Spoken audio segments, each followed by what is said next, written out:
run free along the old Black Nile. Good afternoon, Washington, D.C. This is Tony Browder coming to you live from WPFW with another edition of the Browder Files. I'm happy to be here. I'm happy to share some news and information with you all.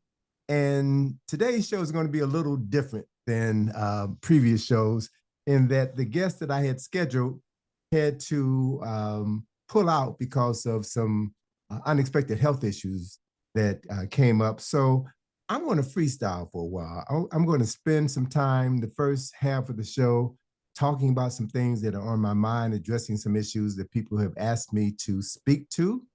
But I want to set the tone for today's show by reciting the lyrics to a song that came out in 1970. The song was written by Norman Whitfield and Barrett Strong. They were the writing team that did a whole host of songs for Motown, for The Temptations, for Gladys Knight, for Undisputed Truth, Rolls Royce, and a host of acts during the 60s and 70s that really were the soundtrack to my life growing up in Chicago in the 1960s and 70s. And so, this R&B music is literally in my DNA and is shaped the way I see the world, is shaped the way that I respond to music. So this one tune I want to share with you is important because it speaks to a maxim that most of us should be familiar with, and that is the more things change, the more they remain the same. Or what is past is prologue. And it speaks to the fact that literally there is nothing new in the world except the history you do not know. So I've learned the value of studying history because I've come to realize, as my Jegna, the great John Henry Clark, often said, all history is a current event. So if you want to understand what's happening now, right now, current events, then look at what happened 5 years ago, 10 years ago, 50 years ago, 100 years ago, 1,000 years ago, and you will see that there is really nothing new. The only thing that changes are the dates on the calendar. People are consistent. And so by cultivating a love affair with history and a knowledge of past events, you have a better understanding of what's happening right now and what set in motion the events that are unfolding right now. And the beautiful thing about consolidating your understanding or cultivating a deeper understanding of history and the power of history and the value of history is that history is a predictor of not only current events, but future events. If you really understand the power of history, how lives play themselves out continuously over a protracted period of time, then that understanding allows you to see into the future to some degree. It allows you to see around corners and see what's coming before it makes its appearance on the world stage. So I've learned this. I learned this 48 years ago, actually, on February the 21st, 1977, when I saw Ivan Van Sertima speak for the first time. And I heard Van Sertima tell the audience that Africans had built ships and navigated the Nile River, the Mediterranean Sea, and the Atlantic Ocean, and had numerous exchanges with the indigenous population in the landmass that we now call Mexico, that Africans had numerous interactions with the indigenous population in the quote unquote New World between 1200 and 600 BC. And Van Sertima, who had just authored his book, They Came Before Columbus, The African Presence in America, showed images of 15-foot high carved heads of these Africans who were known to the indigenous people as the Olmecs. But Van Sertima blew my mind, or should I correctly say he freed my mind, when he said that these Africans were from Egypt, specifically Cush, and that they were Black. This was the first time in my life that anyone had ever told me that the ancient Egyptians, I mean, the people who lived in the land before it was conquered by the Greeks and the Romans and the Arabs, those people who were responsible for creating the fundamental culture and civilization of all mankind were indigenous African people. And I was blown away because no one had ever shared that information with me before. I grew up as a student, a young student growing up on the west side of Chicago. I had a great love and appreciation for history. I love Greek mythology. I love Roman history. And I can tell you anything you wanted to know about other people's history, but I knew nothing at all about who I was as a person of African ancestry. And I'm speaking specifically about the 50s and 60s. And again, speaking specifically, I'm talking about a time before the creation of Black History Month, which didn't occur until 1977. So growing up in Chicago, which was at that time and still is today the most segregated city in the United States of America. And I'm going to have to bring some of my folk from Chicago on my show in the near future so that we can talk about Chicago, the uniqueness of Chicago. Chicago, whether we realize it or not, Chicago prepared us for the world. You can make it in Chicago, you can make it anywhere on the planet. And I know plenty of folk in Brooklyn and the Bronx and what have you say the same thing, but Chicago is different. And growing up in the segregated community on the west side of Chicago, everybody I know read the major Black publications of the day, which was Jet and Ebony, right? And I never forget Jet magazine, which was a weekly publication, would have on the back page, they would have a listing of the number one or the top 10, top 15 R&B hits of the week. And I would always scan it to see what was new, what was being listened to across the country. And in 1970, something unusual happened.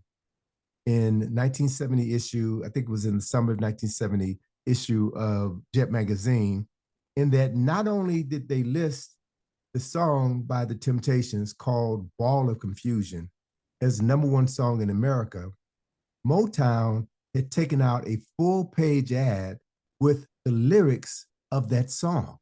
It was the first time in the history of Jet magazine that I'm aware of that they actually listed the lyrics of a song in an ad. And the only other time that happened was about a decade or so later when Prince wrote a song called Sign of the Time. And I believe Prince was aware of what Motown had done in listing the lyrics of the Temptations song Ball of Confusion. And he took out a full page ad and listed the lyrics of his hit at that time, Sign of the Times. So I'm going to read to you the lyrics of Ball of Confusion, a song that was recorded by the Temptations in 1970, written by Norman Whitfield and Barrett Strong. And I want you to listen to the lyrics of this song and see how present they appear to be. The lyrics go, people moving out, people moving in. Why? Because of the color of their skin. Run, run, run, but you sure can't hide. An eye for an eye, a tooth for a tooth. Vote for me and I'll set you free. Rap on, brother, rap on. Well, the only person talking about love thy brother is the preacher. And it seems nobody's interested in learning but the teacher. Segregation, determination, demonstration, integration, aggravation, humiliation, obligation to our nation, a ball of confusion. That's what the world is today. The sale appeals are at an all-time high. Young folk walking around with their heads in the sky. Cities ablaze in the summertime, and the beat goes on. Evolution, revolution, gun control, sound of soul, shooting rockets to the moon, kids growing up too soon. Politicians say more taxes will solve everything, and the band played on. So round and round and around we go. Where the world's headed, nobody knows. Great Ooga Booga, can't you hear me talking to you? Just a ball of confusion. That's what the world is today. Fear in the air, tension everywhere. Unemployment rising fast. Beyonce's new records of gas. They said the Beatles, but I'm bringing the song up to current events. Or Kendrick Lamar's new records of gas. The only safe place to live is on an Indian reservation, and the band played on.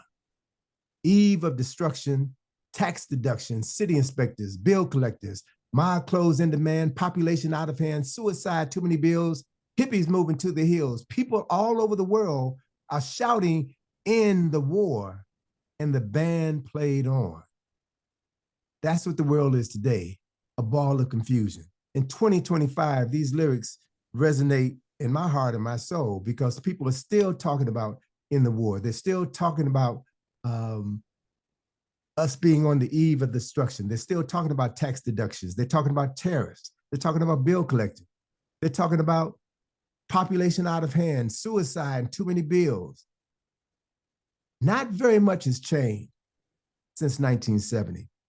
The only thing that changes is the consciousness of people, so that people are now responding to what the current occupant of the White House, Mr. 92, is doing. And for those of you all who've been listening to this show for the past 19 weeks, you know what 92 means. I refuse to say the name of the current occupant of the Nazi house because I understand the power associated with words, and I'm not giving my power to that creature nor his comrade. So people are planning a major demonstrations throughout the country this Saturday. There's going to be major demonstrations here in Washington, D.C. And in anticipation of the demonstrations and potential disruptions that may come with this demonstration, we decided to cancel activities that we had planned for this weekend. We canceled our Egypt on the Potomac field trip. We postponed the opening of the Clark Enhanced History Project, which will be opening on the 12th of April, following Saturday. And I'll have guests on next week who will talk about that. But, you know, we need to get ready for what's happening in the world. And one of the benefits of studying the history of the world is that, you know, you're not surprised about what's going on. To be perfectly honest with you, I saw what's happening now. I saw it coming. It was inevitable. It was written in the stars. So I'm not surprised anything that 92 and his Nazi crew are doing to turn back the clock and put us back into a form of permanent servitude. I'm not surprised by any of his actions. And to be honest with you, I'm kind of disturbed when I hear people express their surprise, their outrage, and it tells me those are people who don't understand history. Because, you know, Dr. Francis Cress Welsing, with the election of Barack Obama in 2008, said that white America was having a nervous breakdown. And the creation of the Tea Party was a direct response to the election of Barack Obama. And when Obama was re-elected for that second term, they went ballistic. So everything that's happening now is an outgrowth of the election and re-election of Barack Hussein Obama. And the moves that are being made now will not end in 4 years, but they will create repercussions that will be felt throughout the United States and around the world for the rest of our lifetime. Let's be honest. And I do want to be honest with you in my assessment of where things are and where things going. Our lives will be changed for the rest of our lives. We're never going back to how things were in 2024. Those days are over, just like in the post 9/11 era, the days of boarding a plane without having to take your shoes off and going through x-ray machines. Those days are over. We will never see the days when we could just walk into an airport unmolested anymore. Going out the days when your family and friends could literally accompany you to your gate and see you off. Those days are gone forever. So let's be aware of the fact that things have shifted, and this shift does not necessarily have to spell gloom and doom if you are aware of the power associated with history. And if you understand your capacity to reach back into the past and summon into your consciousness the memory, the power associated with remembering your ancestors, those souls who encountered difficulties far more challenging than we could ever imagine. Those ancestors are available to us and have always been available to us. And when you know how to reach out to them and invite them into your life, they will come, they will step forward, and they will smooth the road and make things easier for you. These are words of truth that I promise you we'll be talking about, we'll be exploring in greater detail throughout the course of this month, the month of April. I've got some guests lined up who will help us better understand what's happening now and better prepare for what is going to be coming. But let me just bring you up to date on some things that have been happening locally the past week or so. This past Friday, on March 28th, was the 80th birthday of Brother Askia Muhammad, who is a beloved ancestor associated with this radio station, WPFW. He had been a fixture of this station for decades, and he left us several years ago. And so I had received a request from Joni Eisenberg, who had been in contact with Askia's daughter, Nadira, who was planning to have an 80th birthday commemoration at Congressional Cemetery. And she asked if I would come and join a very small gathering and do a libation to honor Brother Askia, to lift his name up and to ensure him, the DC community, his family, and his friends that he would not be forgotten. And so I went out to Congressional Cemetery, met Nadira and her son, Leo. I was there with Joni, Mayuki came by, Ida Campbell came by, young Muslim brother by the name of Hakim was there, and another young lady was there, and we just stood around Askia's gravesite. We poured libation, we had reflections of him, of his life, of the importance of his life, the impact of his life and his work, his poetry, his news broadcasts at the station, his Tuesday morning Yardbird Suites program, and just remembered this brother as we, the living, are obligated to do. And then we had some snacks. We had some sweets that Askia had always encouraged those who attended his memorial service to not be sad and to have some sweets, to remember the sweetness in life. And we celebrated this soul, this wonderful soul who is now an ancestor and whose memories are accessible to us if we dare to have the courage to reach out and invite him to be a part of our lives. This past Monday was the 91st birthday of another dear soul associated with WPFW, and that is Lauren Cresslove. Lauren Cresslove was one of the original founders of WPFW, and she loved this station with all of her heart and soul. And so we lifted up Mama Lauren on this past Monday, and in an effort to keep her spirit alive.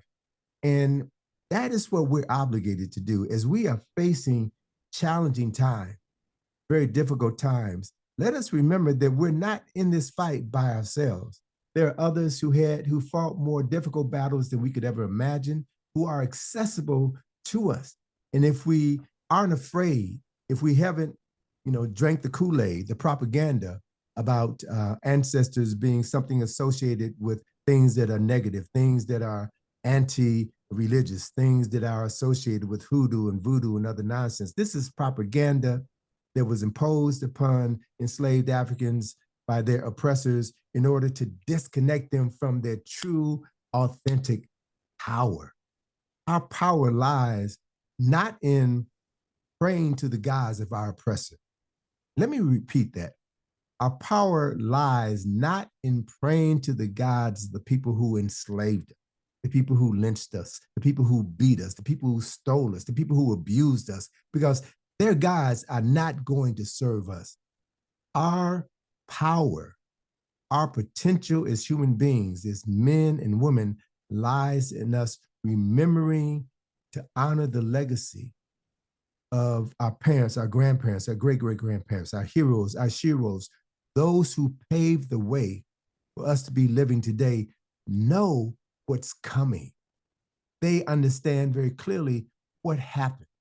And they are just waiting for us to attune ourselves to them, to hear their voices, to resonate with their spirit so that they can work through us. And I'm telling you, folks, I'm telling you with everything that I know and understand, not with what I believe, because I understand very clearly that knowledge cancels out belief. I understand very clearly that a belief is something that you embrace that you lack true knowledge of, right? A belief is something you accept without proof. But the reality of the world is that we live in a world where everything has an origin story. Everything has a foundation that is either rooted in goodness or rooted in insanity. And once you understand what you believe and get to the knowledge from which that belief sprang, you have a foundation upon which to live a meaningful and empowering life. And I'm telling you, I'm tired of us begging others to give us money or to give us our freedom or to give us the things that hundreds of thousands, dare I say millions of our ancestors have died for, have fought and died for.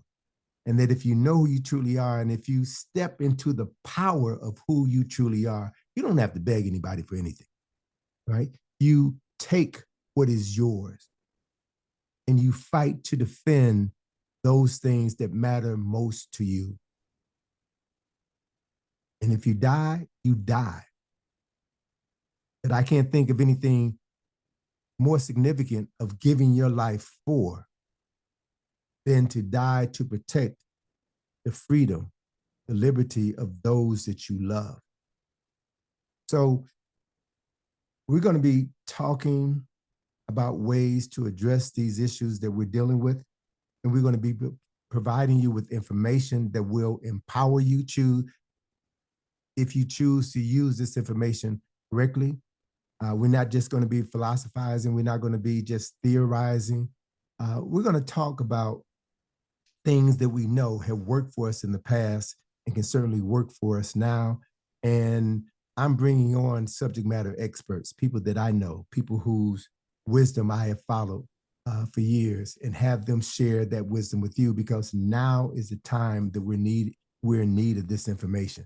So there's a couple of things I want to talk about that people have been asking me to address some issues that have been out here in the news. And I have kind of shied away from discussing some events just because I didn't feel like it.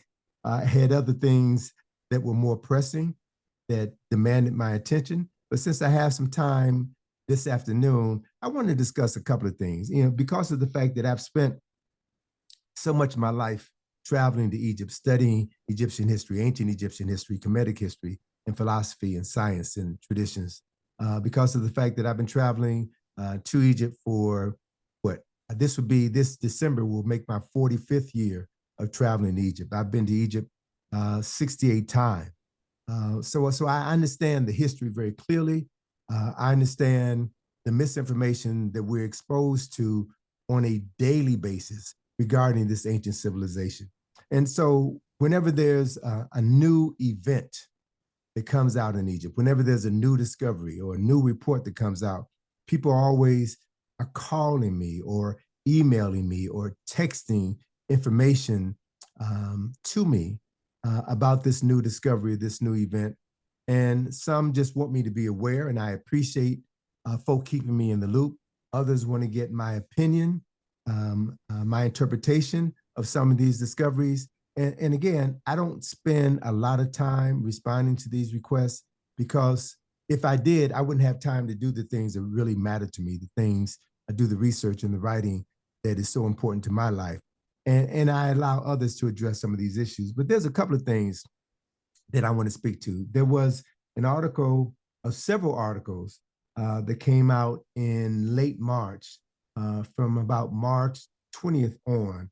It had to do with new discoveries at the Giza Plateau with the pyramid of Khafre. Pyramid is the second largest pyramid. Khafre was the son of Khufu. Khufu was the builder of the Great Pyramid, first and only remaining wonder of the 7 original wonders of the world. A building that is 480 stories high, a building that contains over 2.5 million stone blocks, contains enough stone to make 30 Empire State Buildings, a building that was designed by African architects, constructed by African engineers, built for an African king. And all of the evidence available to anyone who was willing to do the research would substantiate that fact, that that pyramid was built during the Old Kingdom at a time when there was no civilization in Europe, and the civilization, supposedly rival civilization, the ancient Egypt, civilization of Mesopotamia, had not built anything of any substance during this time frame in history, approximately 2400 BCE.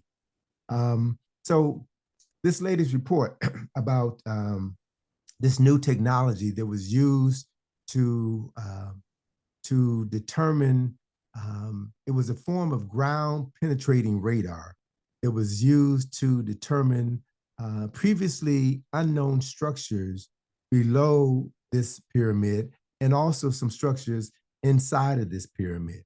And you know, I've got friends who are much more knowledgeable about this subject matter than I. Friends who are engineers, who are astronomers, and I typically converse with them when a discovery like this comes out, and they will share with me from their own technical perspective that most of these stories are not based in fact. They are, in fact, just that, stories. They are propaganda designed to rev up interest in ancient Egypt. Why? To attract tourists, to attract tourist dollars, because that is how Egypt makes most of its money today, through the tourist industry. And I believe the tourist numbers were up to their highest numbers. I think Egypt had over 17 million tourists last year. And those are numbers that it hasn't seen in, well over 15 years, since prior to the Arab Spring, when people felt it was safe to travel to the so-called Arab world. But this idea of there being this underground chamber that extends for several thousand feet into the earth, and platforms and circular staircases, I'm just advising you now, there is nothing to it. There is no there is propaganda. And if I'm wrong, I'll be the first to tell you that I was wrong. But trust me, there is no substance to that particular story. There are a host of stories that have not made it to the news that I would love to see people discuss. There is evidence of underground chambers and tunnels that run the entire um, length of the Giza Plateau. I've seen video of the entrances to these underground caverns, and um, I've never seen anyone discuss these issues. These are important issues that are worthy of discussion. The time now is 5:30. It's the bottom of the hour. You're listening to WPFW. You're listening to the Browder File. This is Tony Browder, just getting some things off my chest, talking about a few things that I've been wanting to talk about for a while, and this is my opportunity to do it. So a couple of things that I really want us to understand. There's all these make-believe stories about ancient Kemet, Egypt, but no one in the media has consistently talked about a fundamental historical truth that Kemet was an indigenous African civilization. That's something that could be easily proved, but it's a topic, it's an issue that is not being discussed. Why? Because folk don't want to acknowledge the African origins of this ancient civilization. It's important to understand that Nile Valley civilization thrived for more than 7,000 years. 7,000 years of continuous government instability is what we can find in the Nile Valley, specifically in Kemet. It's the longest continuously existing civilization in humanity.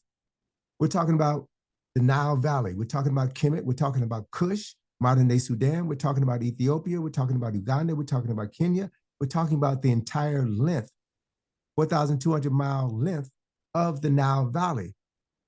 This information needs to be talked about, not just by me, a lover of Kemet, a lover of history and African history. It needs to be talked about by everybody, because this is not just Black history.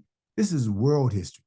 It's important to understand why in the 19th and early 20th century, white Egyptologists felt compelled to take Egypt out of Africa and put it in this nebulous place called the Middle East. There is no such place as the Middle East, just as there's no such place as the Gulf of America. People invent names all the time. People have always invented names for people, places, and things. That is not new. And when you change the name of a place, you change its identity, you change its spirit. So what we're seeing happening right now in real time in 2025 with an effort to change the names of bodies of water. And I also saw a news feed last week that some congressperson is talking about changing the name of the District of Columbia to the District of America. So people have always had designs on other people's lands, other people's properties, other people's lives. And if they have the power, they do with that land and they do with those people what they will. And the only way they can be stopped is if the people say, hell no, that's it, that's the end of the line. I'm going to resist and cultivate multiple strategies of resistance. That's how changes are made. And I think we're reaching that point where we will see a resistance take place. Who knows? This coming Saturday may be the jumping off point of a resistance. And when that time comes, you can't afford to sit on the fence. You can't afford to sit back and pray to somebody's God. You're going to have to be informed and involved. Informed, know what you're talking about. Have a clear idea of what you're fighting for and what you're fighting against.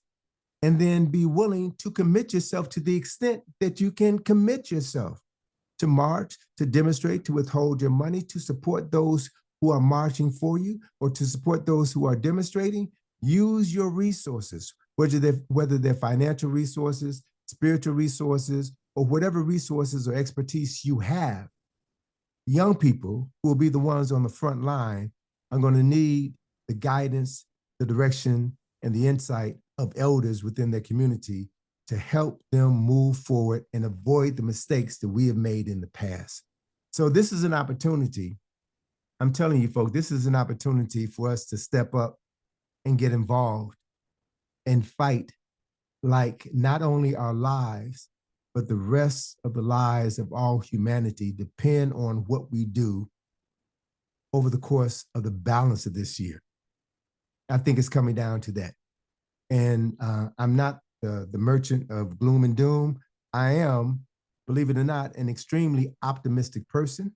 And I'm optimistic because I understand very clearly what our potential is as human beings. And when we tap into that potential, there is nothing that we cannot do. Why do I say that? I say that because there's nothing that we have not done. The value of history shows us what people have done, specifically what African people have done when they were controllers of their own destiny.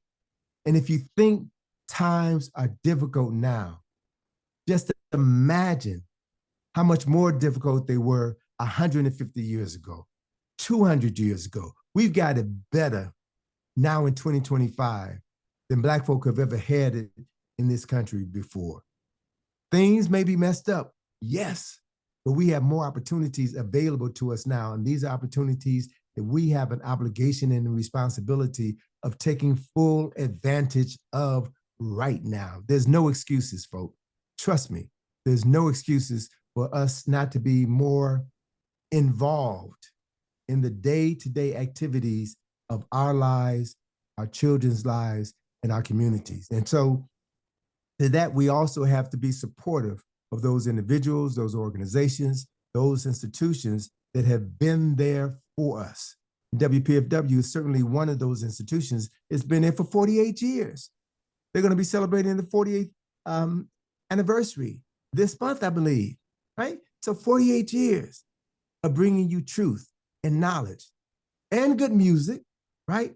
And good conversation, but truth and knowledge. You're not going to find this anywhere on the radio dial. You're not going to find it anywhere on your television. You're not going to find it anywhere on the internet. So don't wait until you've lost your treasure for you to begin to become aware of what you had and what you let slip through your hands simply because you were waiting for somebody else to take up the lead. You were waiting for somebody else to make a contribution. You were going to get around to it. The time is now. So look, it's 5:37 and I've got a guest who is willing to step in at the last minute. And I want to bring him forward at this moment and share some time with you to share about some upcoming events and just to bring you in the loop. So Cody Valentine, my man, can you unmute yourself, step Yes, forward, sir. and Yes, sir. welcome to the Browder File, brother. How are you? Well, I'm doing great. Thank you for the invitation. And, I'm always there. Always there. Well, I appreciate it. I wish I had about 2,000 more like you who are always there, ready to respond when a request goes out and comes prepared to do your best work. So listen, man, you got an event happening in town tomorrow, correct? The 3rd of April? Sir, yes, sir. The 3rd of April. So it's in partnership with Words, Beats, and Life, who has their big yearly festival kicking off right now. All right. So what is Beats and Life? What is that? Who are Yeah. they? What do they Okay. do? Okay. Okay. Shout out Words, Beats, and Life. They are a hip hop organization based here in DC who does awesome work with kids and teaching them DJing and graffiti art, production. They do youth poet events where they have competitions and recitals, and I mean they do awesome work with kids. So for me, I got pulled into this because they have this fellowship program that they do every year where they pick 5 artists and kind of, give them a little bit of cash and just kind of like help them to find grounding in their ability to generate money through their creativity. Mm-hmm. So I was one of the 5 chosen this year. And one of the perks is that we get to plan an event for their festival. They have multiple events during the festival, and so we get to plan one, and apparently it's the kickoff for the whole festival. Okay. And so the name of this fellowship program, as I said, there's five of us that are picked, and the name of the fellowship program is Towards 2040. And the vision behind it is, what kind of work can we do today to leave an impact on hip hop in 2040? Okay. How can we affect the people of the culture 15 years from now? And so, they said, hey, plan an event for us. We took that idea and we ran with it, and we came up with this time capsule idea, this contraption that actually travels time. It does it the old-fashioned way, but it actually does. So we will document everybody that comes to our event tomorrow. We're documenting hip hop as it is right now in DC, and we built this time capsule, and it won't be opened until 2040. Okay. So tell me about this time capsule, man. What was the inspiration for the design of the time capsule? Yeah, Describe so it to our listeners. okay, so listeners out there, I wish I could show you. We're also doing a video, so I'll show it on video. You could go on YouTube and see it. But I got a buddy, Trevor. We used to work together in audio engineering about 10 years ago or so, and he has a workshop. And one of my favorite things is to go out to his workshop and build things. He's got woodworking, he's got blacksmithing, all just everything. And so I brought one of my fellows that's in the program with me out to his workshop, and we're all kind of brainstorming. And somehow we decided to build something inspired by Tutankhamun's shrine, the one with Anubis or Anpu on top. You may know it. It's kind of trapezoidal. The top side comes in on all sides. It's fun. It kind of looks like the Lost Ark, right? Raiders of the Lost Ark. They were inspired by that as well. And so, yeah, we did it. And I don't know if we realized how mathematically precise it has to be to build something like this. I mean, it's not a box, there's quite a bit of precision, but yeah, shout out to Trevor. His workshop is awesome, and this time capsule is one of a kind. You- So let me ask you, what are you going to put in the time capsule, if I can ask, or is that a secret? Well, okay, we invited you, so you will be one of the people presenting an item to go into the time capsule. So Mhm. we've invited a few people that we believe are making an impact in the DC scene, or just in the consciousness scene right now. We invited people who we feel could make a difference in what they contribute to this time capsule in 15 years. So we are, as I said, Dr. Browder is going to be one of the contributors. We have a few others, and then us personally, we're putting in, items that we feel have significance and document the way hip hop is going, because you never know how it'll be. 15 years from now, they may look back and only see the commercial, right? They may only see what is on the top 40. Um, they may only see the promiscuity, the negativity, but we really want to capture the reality of it, Okay. because it's so much more happening. Here's a dreadful thought to consider. 15 years from now, in 2040, DC may be the 51st state of the United States of America. DC may be a Republican enclave. Black folk may only be allowed in DC clean offices or to do service work. It was like that 200 years ago. No, yeah, about 1800 when DC. Yeah, it was like that in 1800. It could be like that again if we are dutiful citizens who are fully prepared to practice freedom, justice, and equality and protect those three gifts with our lives. So, is it a secret? Where is this time capsule going to be stored? Is that a secret? You don't um, have to tell me if you don't no, well, want I to. mean, I would tell you, but Oh, no, no, no. all right. See, Well, we'll we're talk still about it off air. no, no, no, no, no. We're still deciding. Okay. We just have to find a location that can, hold it for 15 years, and then we figure out how it's going to be open, how we're going to present it back into the world. Okay. Well, I appreciate the fact that some young folk are taking the initiative to produce something for the future, right? Um, 15 years from now, life as we know it will be dramatically different. Right?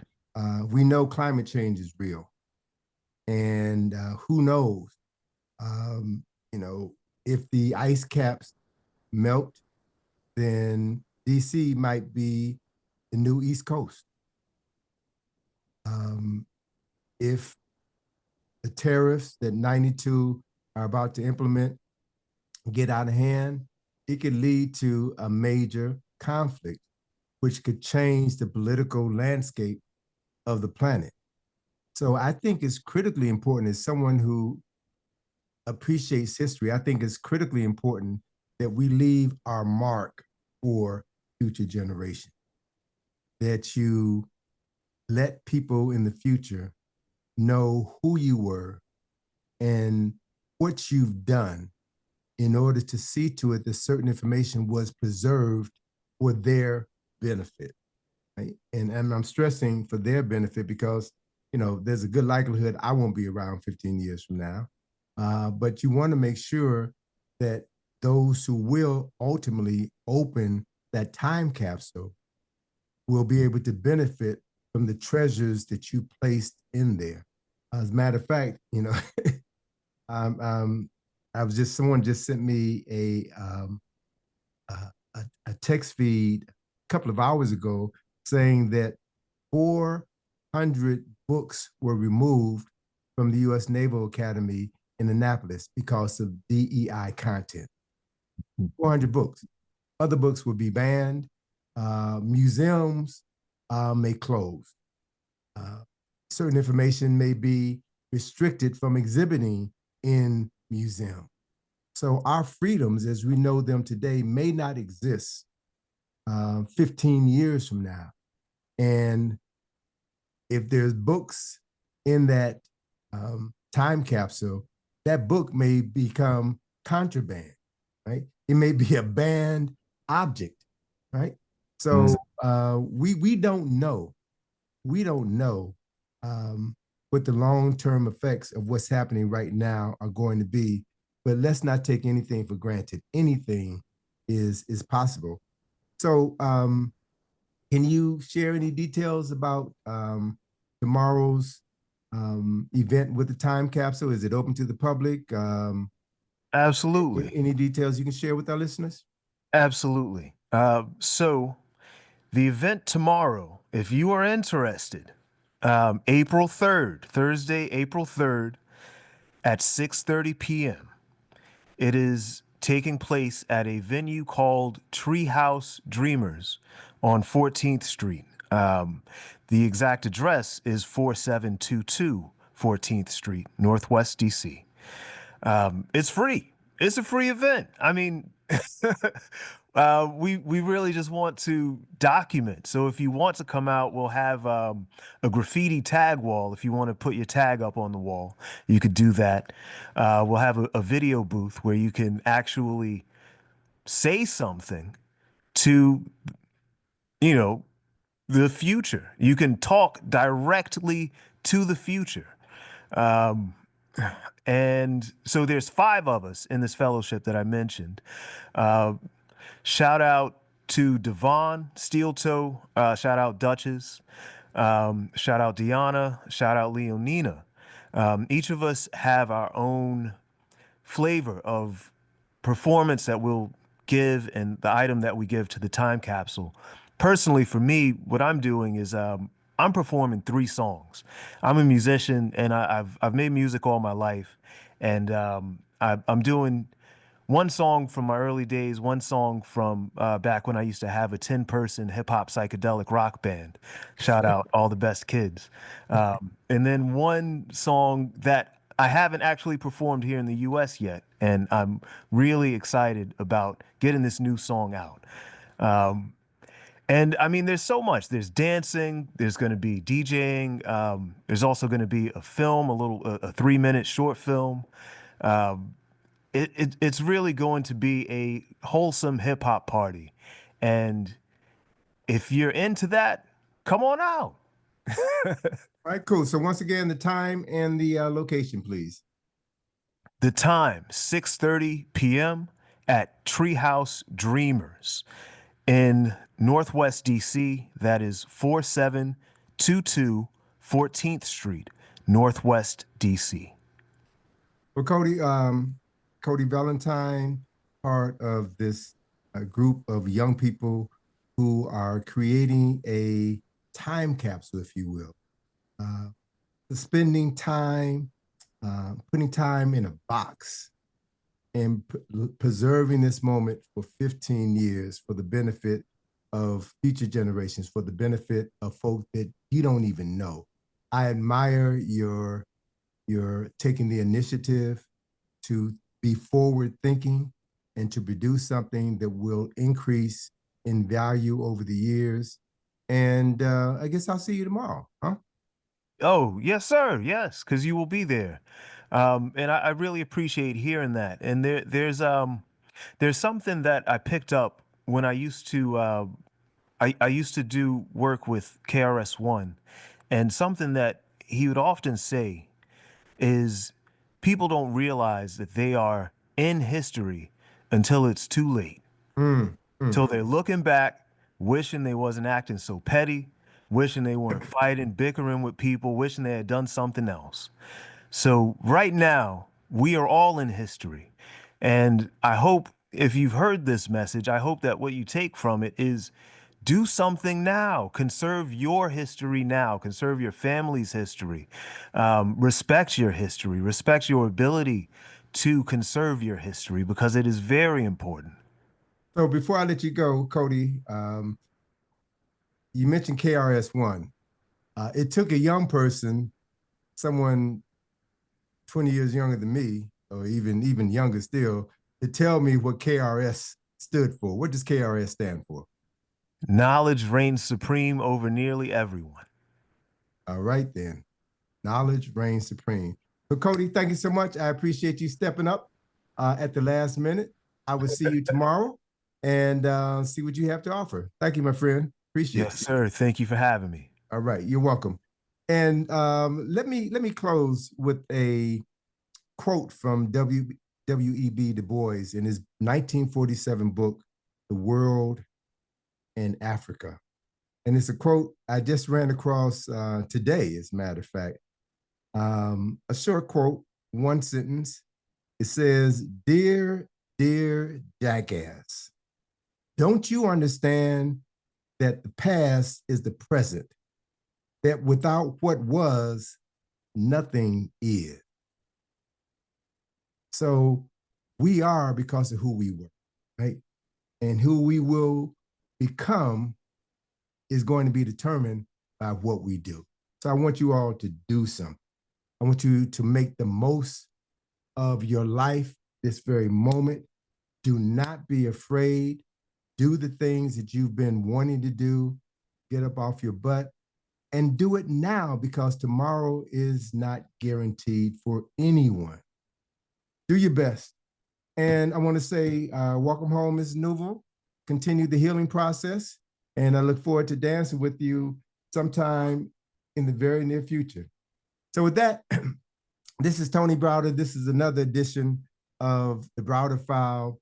We've got some special programs for you for the rest of this month. I've got some interesting guests lined up who will talk about this season. We're going to talk about Easter's coming up. We're going to talk about religion and the African origins of, and we're going to talk about spirituality and how real it is. Take it out of this nebulous woo-woo zone and bring it home, and just share some information that I know will benefit you, those of you who listen to the Browder File, those of you who listen to WPFW.